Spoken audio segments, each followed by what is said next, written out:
네, 뉴스 신세계 오늘도 헬마우스 임경빈 작가와 함께합니다. 어서 오세요. 안녕하세요. 네, 국민의힘 전당대회요. 네, 결과 나왔죠. 오늘 8.2 전당대회 결과가 나왔는데 우선 당 대표는 최종적으로 선출을 못했습니다. 예. 일단 과반 득표자가 없었기 때문에 김문수 후보와 장동혁 후보가 결선 투표를 치르게 됐습니다. 그러면 이제 내일 두 후보를 놓고 이제 TV 토론을 하고요. 그러고 나서 이제 일요일과 월요일에 걸쳐서 투표가 진행되고 다음 주 화요일에 최종 그 결선 투표 결과를 발표하게 됩니다. 뭐 이렇게 되면 이제 김문수 후보나 장동혁 후보나 둘 다 이른바 이제 당 내에서 반탄파, 탄핵에 반대하는 입장이었던 후보들이기 때문에 국민의힘의 차기 지도부는 일단 반탄파를 중심으로 다시 꾸려지게 됐다. 뭐 이렇게 지금 보시면 될 것 같고요. 뭐 두 후보 중에 이제 누가 유리하냐는 뭐 나중에 좀 상황을 봐야 되겠습니다만 이를테면 이제 찬탄파 후보 두 명 다 이제 조경태 후보와 안철수 후보가 다 결선에는 탈락을 했기 때문에 이 후보들 찬탄파의 표가 어느 쪽으로 가느냐가 최종적으로는 이제 승패를 가릴 걸로 보입니다. 최근에는 반탄파 중에서도 이제 장동혁 후보가 조금 더 강성 후보로 꼽혀왔었고 김문수 후보가 이제 상대적으로 물론 뭐 다른 정당들하고 비교하면 그렇지 않습니다만 이제 당 내의 반탄파 내에서는 상대적으로 좀 덜 강성이다 이렇게 꼽혀왔었기 때문에 뭐 상대적으로 덜 강성인 김문수 후보 쪽으로 찬탄파의 뭐 조경태 후보나 안철수 후보를 찍었던 당내 다른 그 당원들의 표가 갈지에 따라서 거기에서 이제 최종적으로 승부가 갈릴 걸로 보이고요. 최고위원들은 오늘 이제 최종 선출이 됐습니다. 그래서 신동욱 후보, 김민수 후보, 양향자 후보, 김재원 후보 순으로 당선이 됐는데요. 원래는 이제 최종 5명의 최고위원을 이제 선발을 할 때 여성 후보가 반드시 한 명은 이제 포함되도록 되어 있기 때문에 여성 후보 2명 중에 1명, 그러니까 양향자 후보와 최수진 후보 중에서 1명이 포함되는 거는 뭐 기정사실이었는데 실제로 이제 투표 결과를 보니까 양향자 후보는 여성 후보가 아니더라도 당선권이라고 할 수 있는 세 번째로 이제 득표를 해서 입성에 성공을 했습니다. 그래서 최고 득표자는 이제 신동욱 후보가 됐고요. 그리고 김민수 후보, 양향자 후보, 김재원 후보 순이었기 때문에 이 순서만 보더라도 이제 양향자 후보를 제외하고 나머지 그 이제 최고위원들은 다 이제 반탄파로 이제 꼽히는 후보들이고요. 양향자 후보가 찬탄 대표 선수군요. 그렇습니다. 그리고 이제 청년 최고위원 1명을 선발을 했는데 투표 결과 청년 최고위원회는 현역 의원인 우재준 후보가 뽑혔습니다. 우재준 후보도 역시 마찬가지로 이제 반탄파로 꼽히는 손수조 후보하고 이제 맞대결을 펼쳤는데 최종적으로는 이제 우재준 후보가 선발이 된 걸로 보면 뭐 당 내에서도 이게 이제 균형이 맞춰졌다라고도 볼 수 있겠습니다만 다른 한편으로 보면 이제 현역 의원의 벽을 뭐 손수조 후보가 넘지 못했다. 뭐 이렇게도 이제 평가할 수 있을 것 같고 최종적으로 보면 찬탄파로는 이제 양향자 최고위원, 우재준 청년 최고위원 2명이 되고요. 반탄파로는 신동욱, 김민수, 김재원 최고위원 뭐 이렇게 이제 3명이 돼서 3대2의 최고위원 구도가 될 것 같고 어차피 차기 당대표는 이제 반탄파 중에서 나올 수밖에 없는 상황이기 때문에 그러면 이제 지명직 최고위원을 역시 마찬가지로 이른바 반탄파로 선발을 하게 되면 전체적인 당 지도부의 구성은 반탄파의 이제 압도적인 우위로 진행이 되게 될 것 같습니다. 참 당이 어디로 가는지 모르겠습니다. 그 당이. 네, 뭐 이제 선발 결과로 보면은 예상됐던 흐름으로 간다라고 볼 수 있을 것 같고요. 좀 이례적으로 보자면 김재원 최고위원 같은 경우는 벌써 4번째 최고위원에 당선된 경우고 김근식 최고위원이 전한길 씨하고 중간중간에 계속 충돌을 빚으면서 이른바 이제 반탄파의 상징 최고위원 후보 중에서 그렇게 이제 꼽혔었는데 결과적으로는 당 내에서 큰 지지를 얻어내는 데는 실패했다. 뭐 이렇게 보면 될 것 같아서요. 말씀하신 것처럼 당의 미래가 과연 이제 어떻게 갈 것이냐. 뭐 그런 측면에서는 상당히 좀 쉽지 않은 국면으로 접어든다. 다만 뭐 양향자 후보나 우재준 후보나 뭐 이른바 이제 그 마지막 씨앗은 남겼기 때문에 뭐 당내에서 이제 구도가 어떻게 정리가 될지 이걸 좀 지켜보셔야 될 것 같습니다. 김근식 후보는 될 것이라고 예상했던 분도 적지 않았던 것 같은데요. 김근식 후보 같은 경우. 그런데 안 됐군요. 뭐 두 가지 페인이 있었던 것 같습니다. 네. 뭐 말씀드렸던 것처럼 찬탄파들의 이제 표가 완전히 이제 몰리지는 못하는 예. 양상이었던 것 같고 뭐 양양저보 같은 경우도 이른바 이제 혁신파로 분류가 됐었기 때문에 예. 표가 좀 갈렸던 측면. 그러니까 전체 숫자가 찬탄파가 당 내에서 다수가 아닌 상황에서 표가 좀 갈렸다 이렇게 예. 봐야 될 것 같고 또 한 가지는 김근식 후보 같은 경우는 양양저 후보하고 좀 차이가 있는 게 이른바 이제 친한계, 예. 친한파로 불렸었기 때문에 당 내에서 아직은 한동훈 계파에 대한 저항감이 좀 있는 거 아니냐. 그래서 이제 표가 좀 충분히 모이지 않았던 건 아니냐라는 정도의 추정이 가능한 거고요. 예. 뭐 이제 표심을 전부 완벽하게 분석할 수는 없습니다만 뭐 대체적으로는 그 정도 분석이 가능할 것 같습니다. 그렇습니다. 한동훈 전 대표도 정치적으로 어떤 약간의 타격을 받았다 이런 해석도 나오던데 어떻게 보세요? 일단 출마를 하지 않았던 예. 거에 대한 평가를 예. 친한계 내부에서도 다시 좀 곱씹어 봐야 될 예. 필요는 있는 것 같습니다. 이번 전당대회가 진행되는 동안에 한동훈 전 대표가 정치적 체급에 비하면은 이제 주목도가 상당히 떨어질 수밖에 그렇습니다. 없는 뭐 예. 그런 국면이었고 그러다 보니까 친한계 인사들의 이제 지원 사격도 생각했던 것만큼 이제 화력이 좀 세지는 못했다 이렇게 봐야 될 것 같고요. 예. 그리고 이제 조경태 후보와 안철수 후보의 이른바 찬탄파 단일화에 대해서도 한동훈 전 대표가 계속 좀 주선을 하려는 뭐 그런 입장을 냈었는데 실제로는 단일화에 실패를 했고요. 네. 그만큼 또 영향력이 기대했던 것만큼 이제 크지는 않은 것 아니냐. 그리고 이제 친한계 대표 선수로 꼽혔던 이 김근식 후보도 최종적으로는 이제 선출이 안 됐다 보니까 예. 결국 본인이 출마하지 않은 상태에서는 뭐 큰 드라마를 만들어내는 데는 이제 힘이 딸린다라는 거를 예. 보여준 셈이기도 하고요. 승부수를 좀 걸어봤어야 되는 거 아니냐. 뭐 결국은 이제 그렇습니다. 내년 지방선거 전망이 어둡다 보니까 쉽지 않은 선거에 굳이 나와서 위험을 질 필요가 있느냐라는 신중론이 뭐 결과적으로는 전당대회에 대한 영향력 자체를 뭐 깎아먹으면서 한동훈 전 대표의 정치적 영향력이 좀 위축되는 예. 그런 뭐 양상으로 좀 전개가 된 것 아닌가 뭐 이런 생각이 좀 듭니다. 그리고 정치 역사에서 이렇게 보면 신중을 반복하다 보면 굉장히 영향력이 사그라드는 경우를 많이 봤습니다. 보면 그렇습니다. 뭐 보통은 이제 큰 정치는 큰 승부에 큰 그렇습니다. 결단을 하기 마련인데 이렇게 이제 이것저것 다 계산하고 이것저것 다 빼고 나면 뭐 남는 거를 가져가는 게 좀 쉽지는 않거든요. 그렇습니다. 뭐 다른 예. 정책 사례들을 봤을 때 뭐 여러 이제 정책 계산 안에서 나온 결정이겠습니다만은 지금 이제 결과를 놓고 봤을 때 과연 그게 정치적으로 좋은 수였느냐 뭐 이건 좀 한동훈 대표 쪽에서 전 대표 쪽에서도 좀 고민이 필요할 것 같습니다. 예. 자, 방송 3법 다 이제 마무리됐죠? 네, 오늘 예. 국회에서 한국교육방송공사의 지배구조를 대폭 바꾸는 한국교육방송공사법 개정안이 통과가 됐습니다. 본회의에서 통과가 되면서 그동안 방송 3법으로 꼽혔던 KBS를 관장하는 방송법, 그리고 MBC를 관장하는 방문진법, 예. EBS를 관장하는 한국교육방송법까지 해서 이른바 방송 3법이 모두 처리가 됐고요. 예. 이재명 정부의 언론개혁 핵심 입법 사안도 오늘 이제 국회 문턱을 최종적으로 넘었다. 뭐 이렇게 보시면 될 것 같습니다. EBS법 개정안은 180명 재석에서 이제 179명 찬성, 반대 1명으로 가결이 됐고요. 예. 어제부터 계속 이제 국회에서는 필리버스터가 진행이 됐었는데 국민의힘은 최종적으로는 뭐 표결에 불참을 한 상태였습니다. 오늘 방송 3법의 최종 그 문턱을 넘었기 때문에 국회 본회의장에서는 민주당 의원들이 박수와 환호를 보내는 네. 뭐 그런 장면이 또 연출이 되기도 했습니다.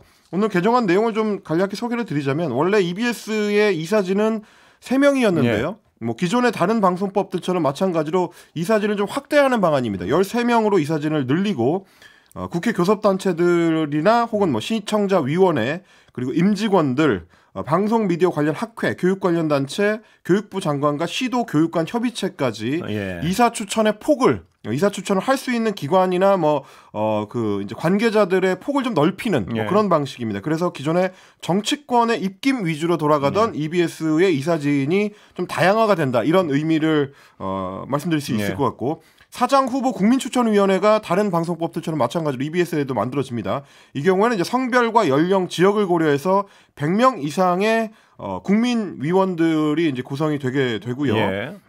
뭐 이번 법안 같은 경우는 이제 3개월 이내 이사회를 새로 꾸려야 된다는 방안이 들어가 있기 때문에 EBS의 임원진들은 대대적인 이사진을 포함해서 대대적으로 이제 교체가 이루어질 것 같습니다. 아마 연말 전에는 최종적으로 정리가 될 걸로 보입니다. KBS 그리고 MBC, EBS 다 어떤 그 골격은 거의 비슷하다고 보면 될 것 같습니다. 보면. 그렇습니다. 전체적으로 이사회의 구성을 다양하고 좀 폭을 넓히고 정치권의 입김을 좀 줄이는 뭐 그런 쪽에 초점이 맞춰져 있고요. 국민추천위원회가 추천을 하고요. 그렇습니다. 국민들이 직접 공영방송의 사장 선출에 이제 개입을 하는 뭐 그런 방식으로 꾸려지게 됩니다. 다만 뭐 전에도 한번 설명드렸던 것처럼 지금 이제 방송통신위원회가 이 과정들을 전체적으로 끌어가야 되는데 현재 이제 방송통신위원장 이진숙 위원장을 제외하고는 나머지 방통위원들이 공석인 상태이기 때문에 뭐 이제 빠르게 속도를 낼 수 있는 상황은 아닙니다. 뭐 이 방송통신위원회가 나머지 절차를 마무리를 하려면 지금 이제 국회에서 여전히 좀 논의가 이루어지고 있는 국정기획위원회에서도 마무리가 완벽하게 되지 않았었던 이제 각 기관들을 조정하는 개편이 이루어져야 되는데 방송통신위원회가 어떻게 꾸려지느냐에 따라서 방송 3법의 후속 조치들이 최종적으로는 이루어질 걸로 보입니다. 그렇습니다. 자, 김건희 씨 얘기를 또 안 할 수 없겠죠.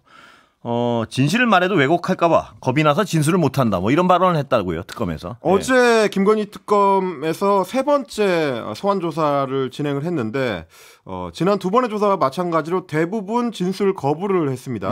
특히 이제 어제 조사 같은 경우는 이제 건진법사 전성배 씨를 통해서 통일교의 청탁을 받은 사건, 그러니까 뇌물수수 의혹 사건에 대한 질문이 주였는데 김건희 씨는 대부분 진술을 거부했고 다만 한 가지 정도, 그러니까 윤영호 전 통일교 세계본부장과 대선 직후에 통화한 내용, 그거는 이제 통화 녹취가 남아있기 때문에 그걸 특검에서 녹취록을 직접 제시를 하면서 질문을 했는데 여기에 대해서 진술을 딱 하나 했습니다. 아무리 자신이 원하는 진실을 이야기를 해도 자꾸 왜곡되기 때문에 겁이 나서 진술을 못하겠다. 그러니까 이제 실질적으로 어떤 내용을 진술했다기보다는 본인이 진술을 거부하는 이유를 설명하는 뭐 그런 정도였던 건데 뭐 본인 주장에 따르면 나는 진실을 얘기하고 있는데 특검이 확대 해석을 하거나 진술을 왜곡해가지고 바깥에 알리고 있다. 그래서 제3의 피해가 발생할까봐 걱정이 되기 때문에 나는 진술을 거부한다. 뭐 이런 이야기를 했다는 겁니다. 그런데요, 지금 속보 들어온 거 보면 내일 또 소환 조사 안 나오겠다 그런 것 같습니다. 보면 원래 내일 오전 10시에 소환 통보를 했는데 내일 소환에 이제 응하지 않기로 건강상의 이유로 응하지 않기로 불출석 사유를 제출했고요. 그래서 25일 오전 10시로 다시 소환 통보를 변경해서 통보가 지금 이루어졌습니다. 뭐 김건희 씨 같은 경우는 일단 구속 기한이 연장이 돼 있는 상태인데 그 전까지 특검은 최대한 좀 불러서 현안들이 많기 때문에 어쨌든 질문은 해야지 되니까요. 질문하고 나서 뭐 구속 기소 여부를 최종 결정할 걸로 보입니다. 참, 이 부부 참 조사하기 힘들군요, 정말. 뭐 어쨌든 진술 거부권도 본인의 헌법적 권리이긴 하니까요. 그래도 이제 김건희 씨 같은 경우는 나오긴 하니까. 뭐 나오긴 하니까 그나마 뭐 남편보다는 좀 낫다. 낫습니까? 뭐 이렇게 판단할 수는 있을 것 같습니다. 자, 주요 피의자 가운데요. 건진법사까지 구속돼가지고 김건희 특검의 주요 피의자들 다 이제 거의 신병을 합보한 것 같습니다. 그렇습니다. 뭐 수사의 마지막 퍼즐이 완벽하게 맞춰진 상태는 아닙니다만은 주요 피의자들은 일단 모두 구속 수감이 됐다라고 보시면 될 것 같습니다. 뭐 좀 전에 설명드렸던 통일교의 전 세계본부장이었던 윤영호 씨를 비롯해서 건진법사 전성배 씨도 어제 이제 구속영장이 발부가 돼서 구속 수감이 됐고요. 김건희 씨도 이미 이제 구속 수감이 돼 있는 상태이기 때문에 주요 피의자들을 모두 확보한 상태에서 마지막 퍼즐을 맞추는 단계다. 뭐 이렇게 보시면 될 것 같고 다만 전성배 씨도 구속 후 첫 조사를 오늘 하려고 특검에서 이제 소환 통보를 했는데 역시 마찬가지로 건강상의 이유로 불출석했습니다. 그래서 오늘 오후 2시에 원래 조사를 하려고 했었던 게 무산이 됐고 전성배 씨에 대해서도 다시 소환 통보를 언제 할지 좀 조정을 해서 통보가 이루어질 걸로 지금 예상이 되고 있습니다. 그리고 김건희 씨의 주요 혐의 가운데 하나는 민간인 김건희 씨가 공천 개입을 했느냐 아니겠습니까? 그렇습니다. 그런데 그거 관련해서 굉장히 중요한 어떤 얘기들이 나오는 것 같습니다. 총선 4달 전에 국힘의 당직자들과 오찬하면서 누굴 공천해야지 뭐 선거를 이길까 이런 얘기를 했다고요. 말씀하셨던 것처럼 이제 김건희 씨가 지난 2022년 국회의원 보궐선거라든지 뭐 지방선거에 공천 개입을 한 거 아니냐라는 의혹이 핵심인데 그 사안 관련해서 이제 주로 증언들 위주로 지금 혐의가 구성이 돼 있습니다. 뭐 그 명태균 씨라든지 이제 관련자들이 쏟아낸 이야기가 주로 혐의를 구성하는 핵심이고 네. 그리고 추가로 이제 명태균 씨와 김건희 씨가 했던 통화 내용. 남편이 뭐 전화할 거예요. 뭐 이제 밀어달라고 할 겁니다. 뭐 이런 취지의 이야기를 했던 게 네. 이제 중심인데 그게 이제 김건희 씨의 직접 개입의 증거가 될 수 있느냐를 두고는 뭐 특검도 고심이 있을 겁니다. 근데 네. 이제 어제 MBN에서 단독 보도를 한 내용을 보면 단순히 2022년의 보궐선거 개입뿐만이 아니라 김건희 씨가 전반적으로 2024년 총선에도 전반적으로 개입을 한 것 아닌가라는 정황을 보여주는 내용이 지금 보도가 됐습니다. 네. 총선을 한 4개월 정도 앞둔 2023년 11월부터 12월 초까지 김건희 씨가 여러 번 국민의힘의 당직자들을 한남동 관저로 초청을 했고 직급별로 당직자들을 나눠서 여러 번 초청을 했는데 그 자리에서 공천과 관련된 언급을 했다고 합니다. 예. 한 참석자가 전하는 얘기를 보니까 김건희 씨가 이렇게 얘기를 했다는 거죠. 내년 총선에서 어떻게 공천을 해야 선거에 이길 수 있는지 물어보더라. 네. 그리고 이른바 이제 윤심이 어디에 있는지를 두고 그 당시에 당이 상당히 예민했던 시기인데 네. 대통령 배우자가 공천 잘하는 점을 직접 물었고 그러면서 우리 정부 슬로건이 뭔지 아느냐. 네. 정부의 성공을 위해서 당이 잘해야 된다. 뭐 이런 얘기를 했다는 겁니다. 근데 공천을 어떻게 해야 선거를 이길 것 같으냐라든지 혹은 뭐 정부 슬로건이 뭔지 묻는다든지 네. 정부 성공을 위해서 당이 잘해야 된다든지 이런 당부는 뭐 사실 대통령이 해도 자칫하면 논란이 될 수 있는 얘기들인데 대통령의 배우자 그러니까 단순 민간인이 아무런 정치적 자격 없이 당직자들을 불러놓고 이런 얘기를 했다는 것 자체가 굉장히 좀 불미스러운 뭐 일이고요. 당시 참석자들의 감상도 마찬가지입니다. 영부인이 상당히 그립을 주려고 했었던 것 같다라고 이야기를 하는 거 보면 뭐 참석자들도 이게 굉장히 좀 문제 있는 자리다라는 거는 인지하고 있었던 것 같습니다. 이런 거 보면 옛날에 그 김건희 씨가 내가 정권 잡으면이라고 해서 그런 말을 한 게 알려져가지고 좀 상당히 논란이 있지 않았습니까? 근데 그 인식이 그대로 반영돼 있는 것 같습니다. 뭐 명태균 씨 말대로라면은 대통령 선거에 나서면서 인사권이라든지 공천권과 관련해 가지고 5대5로 나누기로 했다라는 얘기도 했다는데. 뭐 대통령인 남편이 국회의원들을 중심으로 뭐 공천을 챙긴다면 배우자인 본인은 실무 중심자들, 뭐 당직자들 중심으로 나머지를 뭐 뒷받침한다는 그런 그림을 그렸는지 모르겠습니다만 역시 마찬가지로 특검의 수사가 필요한 뭐 그런 내용이라고 할 수 있겠습니다. 예. 한덕수 전 총리 말입니다. 진술 번복했죠. 그러니까 윤석열 씨가 계엄 선포문 줬다 이렇게 원래는 받은 적이 없다 그러다가요. 네, 뭐 한덕수 전 총리 입장에서는 번복이라고 해야 될지 확인이라고 해야 될지 사실 잘 모르겠습니다. 그동안에 이제 국회에 나와서는 헌법재판소에 나가서는 본인이 직접적으로 그런 문건을 받은 적이 없다라고 거짓 주장을 해왔었는데 이미 CCTV를 통해서 그걸 들여다보고 있는 장면까지 그리고 이상민 전 장관하고 논의하고 있는 장면까지 확인이 됐다고 하니까요. 결국 특검에서도 기존 입장을 뒤집고 윤석열 씨한테 계엄 선포문을 받았다라고 진술을 바꿨다고 합니다.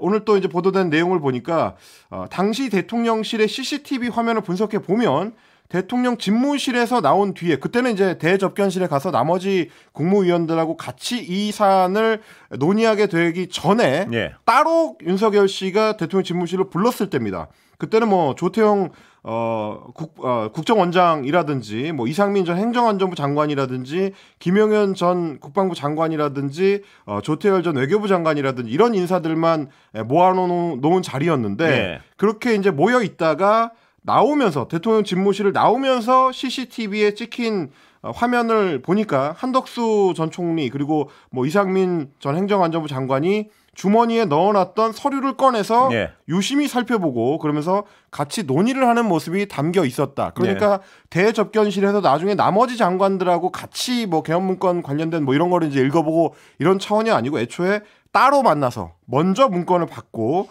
자기들끼리 심지어 그것과 관련된 어떤 상의까지 한 거 아니냐.